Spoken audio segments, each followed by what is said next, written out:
আপনারা রাস্তার পাশে যে ভাজা পোড়া এবং সেখানে মাছি পড়ছে, ধুলা পড়ছে, সেই খাদ্য, সেই ইফতার বর্জন করে আপনারা যেটুকু পারেন, আমরা অন্তত ফল টল যেটা আছে বা বাসায় আমরা চেষ্টা করব যে একটু ভালো খাবার, নিরাপদ খাবার খাই এবং রমজানে সুস্থ থাকি এবং নিরাপদ থাকি। যারা রমজানের পবিত্রতা, যেখানে সারা বিশ্বে এবং নন মুসলিম দেশে সেখানে তারা অফার দেয় যে সাশ্রয়ী মূল্যে তারা পণ্য দেয়, আর 11 মাসের ব্যবসার জন্য আমাদের কতিপয় ব্যবসায়ীরা টার্গেট করে যে এই রমজানেই তাদের সারা বছরের লাভটা উঠাতে হবে। আমাদের তো চকবাজার হলো এখন তো ওয়ার্ল্ডের বিখ্যাত হয়ে গেছে, কি বড় বাপের পোলাই খায় যে বলে, এবং আমিও একদিন ওটা কিনে আমার কাছে মনে হচ্ছে এটা তো খাদ্য না, এটা অখাদ্য।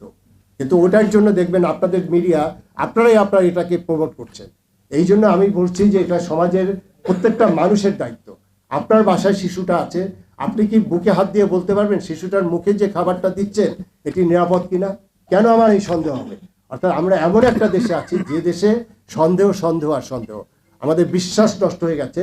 আমরা ভালো জিনিসটাকে আমরা এখন ট্রাস্ট করতে পারছি না। আমাদের এখনো দেশে খোলা তেল বিক্রি হচ্ছে, যেটা আইনত নিষিদ্ধ।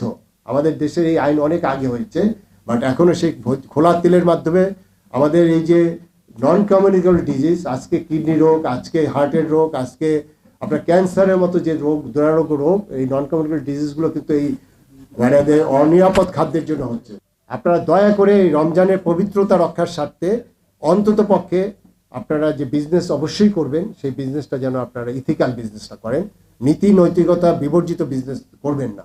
আর আমি মাননীয় যে মন্ত্রী মহোদয়রা আছেন, বিশেষ করে আমাদের খাদ্যের যিনি দায়িত্বে আছেন এবং বাণিজ্যের যিনি দায়িত্বে আছেন, তাদের প্রতি এই সভা থেকে আমি আহ্বান করব যে এটি আপনারা কাজ করেন, আমরা আপনাদের পাশে আছি। সেই পবিত্র রমজানটাকে আমরা সুন্দরভাবে পালন করতে পারবো, অ্যাফোর্ডেবল প্রাইজে এই খাদ্যদ্রব্য মানুষের হাতে পৌঁছাবে, এটাই আমাদের প্রত্যাশা থাকবে। এবং সেই খাদ্যটা যাতে নিরাপদ হয়, এই সরকারের কাছে প্রত্যাশা, আমরা পরিবারের চাঁদাবাজিটা দেখতে চাই না।